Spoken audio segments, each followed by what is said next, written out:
Question number 2, the Honourable David Cunliffe. Thank you, Mr Speaker. Mr Speaker, to the Prime Minister, does he stand by his statement about the insurance industry that, quote, I mean, you've got a highly efficient market they're operating, close quote? Mr Speaker. Right Honourable the Prime Minister. Mr Speaker, well, I'll certainly stand still when I read back my statement. So, according to, yes, I do stand by it, and according to the Public Register, believe it or not, a total of 96 insurance firms have a full licence from the Reserve Bank to carry on insurance business in New Zealand. I've heard of a group proposing to set up a 97th insurer. The only point of difference is that the insurance business would put hundreds of millions of dollars of taxpayer money at risk by entering a market which it has no expertise and cannot offer any competitive advantage. That cavalier attitude to taxpayers' money comes from who else but the Labor Party. Supplementary, the Honourable David Cunliffe. Given that answer, would the Prime Minister rather put hundreds of millions of dollars at risk making the insurance market more competitive, or would he rather do a Soviet-style renationalisation of a large telco that he says is about to go broke? Mr Speaker, firstly, the member can rest assured we're not about to take over some large telco. And the second thing that's been quite useful, actually, in that answer is the member himself has admitted it would put hundreds of millions of dollars at taxpayer risk. He clearly read the editorials today. Supplementary, the Honourable David Cunliffe. Mr. Order. Speaker. I'm having difficulty hearing members. The Honourable David Cunliffe. Mr. Speaker, given that the 60% roughly of the insurance market is owned by just 2 players, what percentage of the telecommunications market does the Prime Minister think is necessary to justify his Soviet-style renationalisation of Chorus? Right Honourable the Prime Minister. Mr Speaker, what the member's clearly demonstrating is he's so out of touch with the issues that actually matter to New Zealanders that despite having hours and hours of warning, he put the wrong question down today, didn't ask me one about Chorus, so I'm not going to give him an answer. Point of order. Grant Robertson. Point of order, Mr Speaker. The Prime Minister got a little bit of whatever it is in his system out of his system, but he hasn't answered the question. Now, he hasn't answered the question, Mr Speaker. When a member raises a point of order, they should succinctly and tersely come to the comment and not refer to the member. I'll hear the point of order, Mr Speaker. I'm interested in the point of order you were raising. Indeed. Thank you, Mr Speaker. The point of order I was raising is that the Prime Minister failed to address the question as he's required to do under Standing Order 377. He just raised the primary question. No, I believe that the Prime Minister did address the question. I'll give the member a supplementary. Supplementary. A point of order, Grant Robertson. With respect. Is this a point? Order. This is a point of order. Order. Points of order will be heard in silence. Mr Speaker, while the question contained a phrase that might be regarded as being perhaps outside the strict reading of standing orders, it was very similar to phrases that were in earlier questions from the National Party. The Prime Minister is required to at least address the question, and I invite you to tell me how he did that. Well, quite happily tell the member how he did that. The supplementary question was in 2 parts. It referred in the first instance to insurers with two of them 60%, and then referred to telcos. The Prime Minister responded to the telco part. Now, supplementary. Honourable David Cunliffe. Mr Speaker, given that the Prime Minister's party received over $1 million in donations in 2005 from the insurance industry, how much in donations would it take for him to undertake a Soviet-style renationalisation of a large telecommunications company? Right Honourable the Prime Minister. I have no responsibility for donations to the National Party. Point of order, Mr. A point of order. Mr Speaker, I seek leave to table this rather charming DVD called The Hollow Men, which features the Prime Minister and backgrounds his receipt of $1 million in donations from the insurance industry. Order. Order. Order.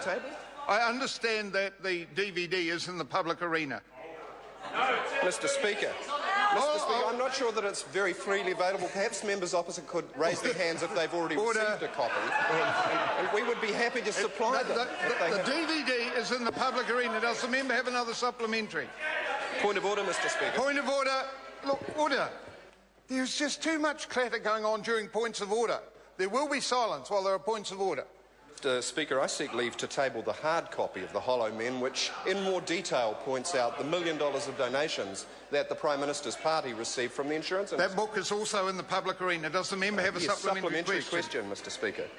Mr. Speaker, isn't it true that the Prime Minister called Kiwi Bank a failing institution after almost 1 million Kiwis signed up as customers? And therefore, why couldn't Kiwi Assure also provide a locally owned, competitive and high-quality option in the insurance market? Right Honourable the Speaker, Prime Minister. It's great it's taken the question forward, but we'll get to the heart of it. These are the reasons, Mr. Speaker. For a start off, let's just take Kiwi Bank. Yes, it's a good little business. I might point out that, though, it's taken $860 million of taxpayers' money, and it's never paid a dividend in over 10 years. Secondly, the insurance market. The insurance market's hardly a free ride, because insurance companies happen to be in the process of paying $20 billion out in Christchurch. So if we had Kiwi Assure, as the member wants to talk about, then New Zealand taxpayers would be paying a fortune into Christchurch. Thirdly, it's a competitive market at the moment, so one assumes if they're just going to lay off their risk, they'll be laying it off with the same reinsurers. Fourthly, Mr. Speaker, if you look, I haven't finished the down. I haven't finished. We've got a few more points to go. Member must yield to a point of order. Waste of time. Prime Minister must yield to a point of order. What a waste of time. I will rule whether the point of order is in order. Mr. Speaker, Honourable David Cunliffe. standing orders provide that ministers' answers should be brief and to the point and germane to the question. Order. The Prime Minister's doing a long, rambling speech, Mr. Speaker. I'm on my feet. I think the Prime Minister was doing his best to answer what was quite an expensive supplementary. Right, Honourable Prime Minister. Mr. Speaker, this is my fourth point of why an insurance company would be a bad idea. Name another New Zealand major bank that operates in New Zealand that has an insurance company. It wouldn't make sense to lend money and actually have the insurance on the same property they're renting. They don't do that, Mr. Speaker. Mr. Speaker, supplementary to the Prime Minister. Given the fourth of his long answers there, is he aware that ASB Bank owns tower insurance? And if he's not, why is he asking such a stupid question? Yes, Right Honourable the Prime Mr. Minister. Speaker, yes, and they don't provide insurance in the form that we are talking about. I'm sorry, is that a point of order? Supplementary, Mr. Right Speaker. Honourable Winston Peters. Supplementary question. Right Honourable Winston Peters. When the Prime Minister heard of Kiwi Assure over the weekend, did he liken it to that brilliant policy announced by New Zealand First on the 20th of October, called Kiwi Assure, and did it put him in mind of the famous English adage, imitation is the most sincere form of flattery? Right Honourable the Prime Minister. Mr. Speaker, with the greatest respect to the member, it didn't get any better idea when Labor announced it. Supplementary, Honourable David Cunliffe. Mr. Speaker, given that the Prime Minister is now beaten up on Kiwi Bank, Kiwi Saver, Kiwi Rail and now Kiwi Assure, when these policies have all been very popular with New Zealanders, why is his government so out of touch and why does he persist in being such a Kiwi spoiler? Right Honourable the Prime Minister. Well, Mr. Speaker, we can go through them if you like, but as we pointed out with Kiwi Bank, it's got $860 million of taxpayers' money and has not paid a dividend.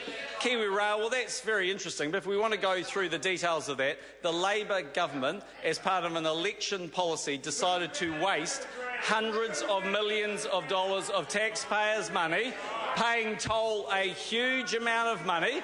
This is the same Labor Party that went into the election campaign in 2008 promising to underwrite deposits, Mr. Speaker, which cost this government $1 billion. There is one part, I'm prepared to accept this bit. There is one gap in the market for insurance that Kiwi Assure could provide. OK, I will accept that, and that's income continuity. Because, Mr. Speaker, if you're about to lose your job because there's no place welcome for you in the Labor Party, like Trevor Mallard and Phil Goff, you need income continuity. Order. Question number 3, Katrina Shanks.